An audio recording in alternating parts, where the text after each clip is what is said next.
Hello, hello everyone. This is Jana from the Endless Blue podcast.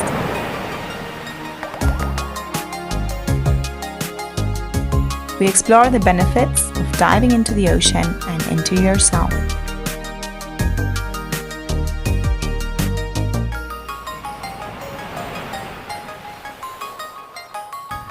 Let's rethink how we deal with ourselves and our existence.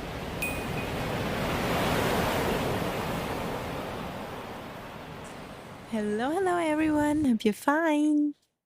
So, today I want to talk about how to become an underwater photographer and to share a little bit my story, how I became an underwater photographer.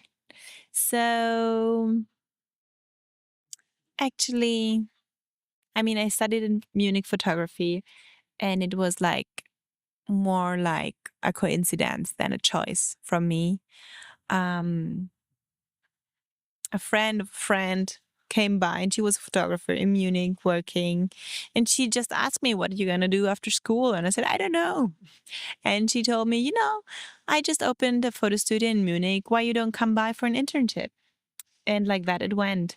And then I worked in Munich as photographer assistant. I worked abroad on a ship. That was one of my favorite times in my life. I went to Dubai and to India and all the Indian Ocean, to all the islands, to Africa, South Africa, Namibia, and back. And so, yeah, I'm not the big fan of cruise liners, but working on it in your early 20s and making money traveling was really lots of fun.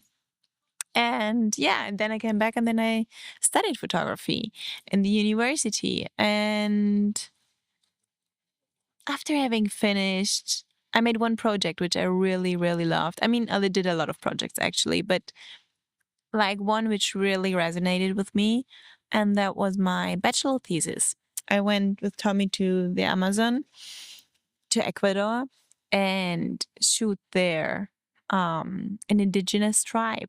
And it was really like, I think the first time my pictures were really like, how you can see, you could feel it. It was really, I was really there, really present. And it had also to do that my digital camera broke and I wanted to have a backup from my university and they didn't give me one. They said, no, it's too dangerous. And yeah, exactly. That's why I need one, but they didn't give me. So my friend Lisa, she gave me some analog films.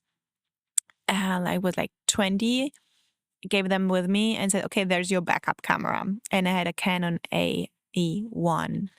And so, yeah, the camera broke. And then I used the backup. And so I was super limited in shots and I really had to be present and really careful and thoughtful about every picture I take because in the jungle there's no store, so you can't buy other other films.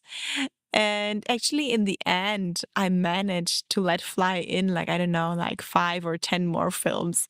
And that was really an amazing work I did. Portray a documentation about the tribe, how they live, and everything. But when I came back, I was like lost in photography. I was doing like everything which was around. I did a lot of weddings, I did commercial stuff, I did corporate stuff, a lot of assisting. And I always felt lost in photography in the end. And I thought, like, there's no deeper meaning in it. And I wanted to quit it and da da da da da. And first time I stumbled over underwater photography was actually, I remember I'm in the hospital. My mom had cancer. Luckily, she's fine now and super fit. But there, Tommy brought that video called Water 2, I think it was, or Water 1 from Morgan Mason. If you don't know it, really check it out. It's really so, so powerful. And I remember watching that small film and I think like, wow, that's so amazing. And could really literally feel it being underwater. But for me, it was still a time where I was super disconnected from the ocean. And And yeah, it was like just for me unimaginable that I'm gonna do something like like him. And so time passed by, and also like on our honeymoon, I remember we were on that island in Italy and in a really fancy hotel, what we normally don't do. And I mean, it was such a fancy hotel and had like a pool with salt water that I didn't even went to the ocean. And I remember I'm coming back. I'm like, oh my God, I didn't go to the ocean. How could that happen? How far could I go? I mean, I grew up literally underwater, and then I'm going on my honeymoon and I don't put even a toe in the ocean. I'm just staying in the pool in the hotel. And that actually was then that we said, okay, we need another honeymoon. I mean, we are travelers. We traveled a lot in our lives, so it was nothing rare to us to make 1, 2, 3 honeymoons instead of one. And so um we went to Gran Canaria to make a surf course. That was the first time I did a surf course. But this was still the time where I was fucking scared of the ocean. So, I mean, the first lessons, if you may know, you're just standing in the white water and getting pushed. So it was not so a big deal. But I remember the first day. It's really small, it's really clean, but we have to paddle out. I mean, it was not far, the first wave. But for me in that moment, it was really like, oh my God, I'm doing it. And I was like, really, ah. But you know, it was that perfect day, sunshine, super clear, just that small, perfect green waves. And I got out and I got my first wave. And I was just so flashed. And after that, like I said, I went on another honeymoon. We went to Brazil. And it was actually that mix of like my mom having cancer, and I thought, like, my God, I never reconnected to the ocean just because I was scared. In the end, you gonna have another sickness. And then I remember I already took on first underwater housing. I mean, it was like more a bag. If you know this, they're called from Eva Marine. It's not like a proper housing. It's very soft. It's like a plastic bag, but it costs like $250 or something. So, um, but that's the first thing I bought. And I had one prior actually, but because I thought I have too much humidity. Anyway, that's another story where I went to Seychelles and I tried it one in the snorkeling.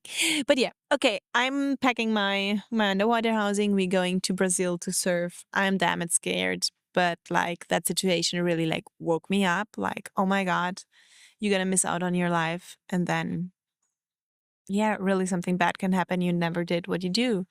So yeah, we went to Brazil to surf, and it was like, I mean, it was with coaches. They were always by our side. We were barely alone. And so I had that kind of support to feeling safely.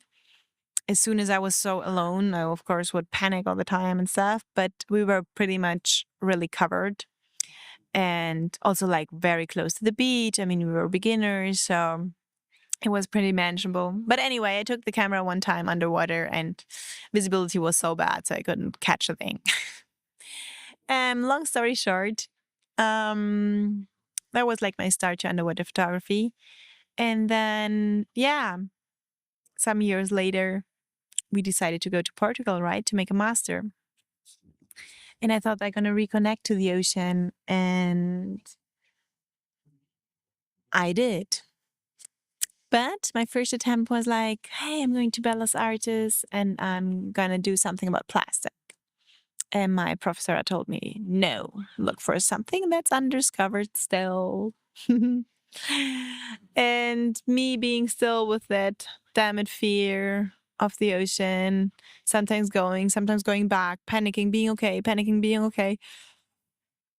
I mean, I'm starting to researching everything about the ocean, about fear, about, I mean, even in the Bible, the ocean brings fear with it. Olaus Magnus, the old cars, they have monsters on it. The Odyssey, you know, there's so much fear around the ocean since ancient times. And I went down a rabbit hole and like studying everything. And on the same time, trying to surf remembering I'm in Portugal, close to Lisbon and Caparica, going inside. It's a dark day. I would really like go inside. Tommy, another friend, are in the water. I go out and cry, go back in. So it was really like, when the sun was shining and water would be clean, I would be okay. But as soon as water gets messy and it's getting dark, I would like panic completely. And so yeah, I'm searching for my way in art school, and I can't find it. And I'm lost in photography. And I remember like second semester or something, the professor just tells me like, hey, your photographs look like from 10 different photographers. And I'm really so upset because I think it's the worst thing, as an artist, if you're not like, you have no imprint, if people can't recognize your work, it's like really like, yeah, it was really bad. So I'm sitting there in Cacahuel and I'm crying. I think I'm never going to find my way into photography. And yeah, but like, I'm a Capricorn, so I'm really stubborn and I can fall 100,000 times, but I really will always get back up on my feet. And I did. So I think I still had that plastic bag underwater housing, and I'm going to the beach and making the first shots at the beach just there from a friend, close to the surf. And I'm bringing that back to university, and she's like, "Oh, that looks really nice. That's a way to go." So I'm getting stuck and think, okay, I'm getting one step in the right direction. And but I'm dealing with that lack of confidence in the ocean. I'm dealing with that fear, with that, yeah, actually not being like physically and mentally ready to be an underwater photographer. And so one day I remember I'm still lost, like, what should I do with my master's thesis? It's art university, so you have to make something theoretically and back up like practical. And I really don't know what to do. And I'm Googling, and as soon as a shark appears, I have to push it aside because my heart starts pumping. And I continue searching, searching, searching. And oh, yeah, and I also made a scuba diving course in that time also. You can't imagine how it was. I was sitting on the boat, hyperventilating, panicking, going under, staying close to the others. Oof, that was like totally out of control, pushing through, going backwards, feeling no confidence, and yeah, not something what I can build on. And so I remember after all that like try and error and keeping on going, one day I found a video from Spot Freedive, and I see that video, and it's a free diver. And I get in the back of my brain, I think, oh my God, that's what I did when I was a child. When I was a child, I was just like diving naturally. I mean, Greece had has so warm water that you just can all the time jump in and just be there, collect shells for your friends, or yeah, just put the hand on the water. And it was just for me very natural. But I didn't know that something that you can learn, something that, has an education system or something like that. And so I find that page, I find that freediving school, and I sign up for it with my last money. I go there, I make my freediving course, and I remember saying to my father, like, hey, I'm so scared. And she said, oh, fear, that's no problem. We can learn to deal with it. And I was like, haha, very funny. But yeah, she was right. We can work with fear. And especially after so many years now, having passed since then, I can see fear as something so positive, which is just out there to protect you. But we're just like so unbalanced in our mind and overreacting all the time, and think that we have to push through fear, that we have to get over fear, get rid of fear. But actually, it's something good. It's something out there to protect us. And we have just to learn how to deal with it and to see it, if it's real, if it's an illusion, if it's, yeah. And step by step, you can build up confidence and get mentally and physically ready to do so much more things that you could ever, ever, ever imagined. And so, yeah, having that first course made, I'm absolutely stoked. I mean, I've talked about that another podcast episode, but I want to focus today more on photography. Anyway, so after that course, um, you know, I actually used my last money to pay that course.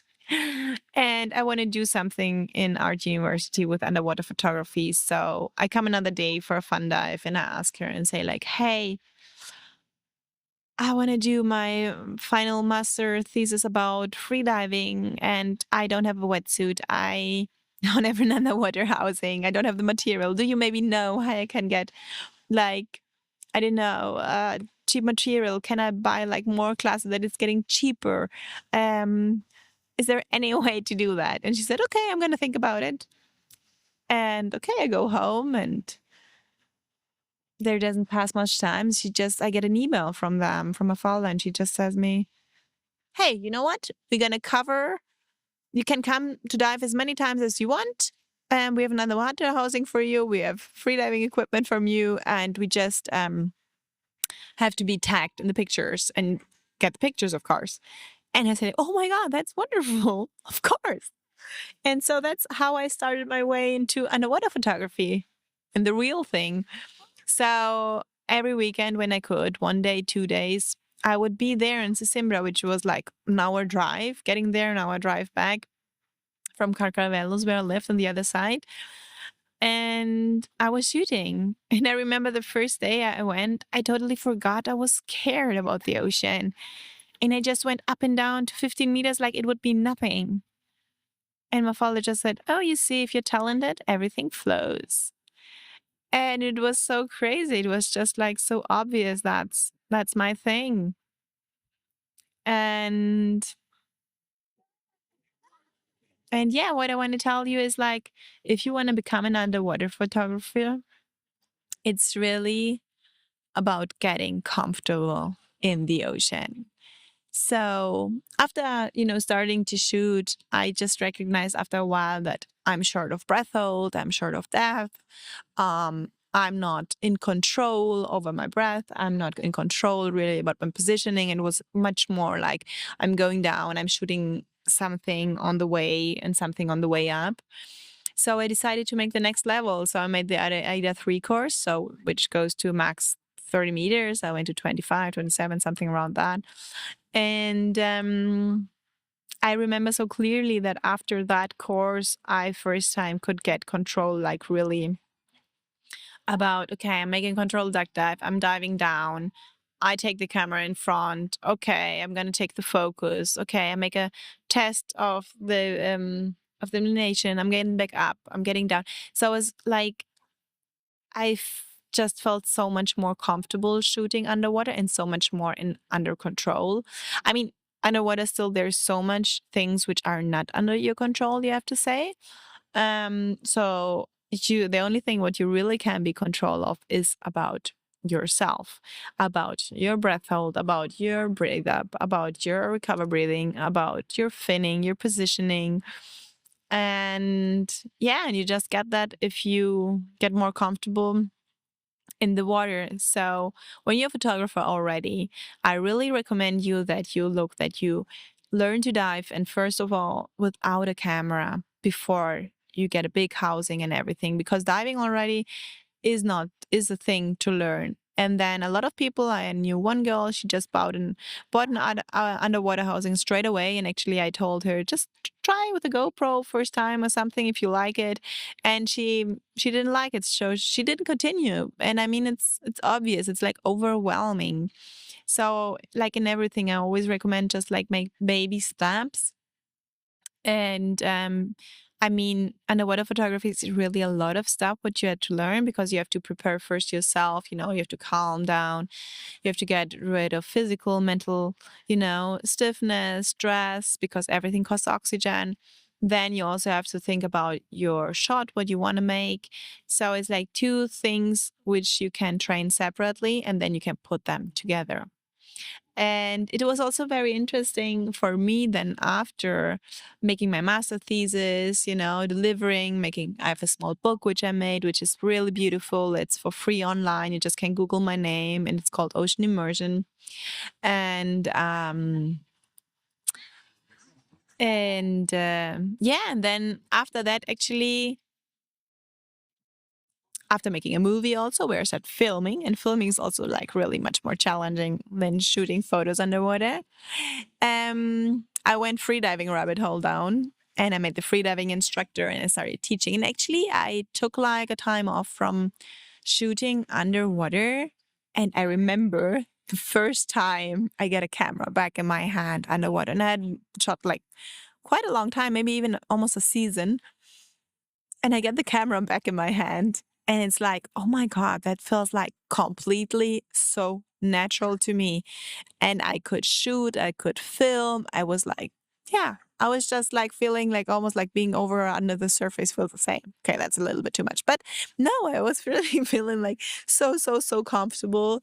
And, starting seeing much more the light underwater, which direction, the background, and being much more there with the shot.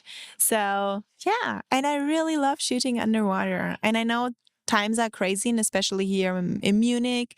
And I just was on a birthday 3 days ago, and there were two photographers which making like big brands and stuff, and they were all talking about AI and how photography is in danger and stuff. But I think capturing like true moments underwater, I mean, you want to have that that memory. You don't want to have something artificial. So I think whoever wants to get an underwater photographer, it's it's yeah, it's still possible to make a business from that, and it's really one of the most amazing things. And I really love like shooting freediving. Of course, it's my main and my best one. But of course, I also love to shoot surf or surf freedive, which I did a lot with Lena, which was really fun. One time also at night. And just being out there in the ocean and capturing that, and it stays forever in your memory, is just something so, so, so, so magical. And yeah, so I really love that. So, and actually, I've given underwater photography workshops, of course. So, if you're struggling to become an underwater photographer, if you've any questions around it, just reach out to me and let me know. And yeah, like always, I thank you, everybody, so, so, so much for listening. It's really a great honor. I just started that podcast, and yeah, and I really love speaking to you all. And I wish you a wonderful, wonderful day.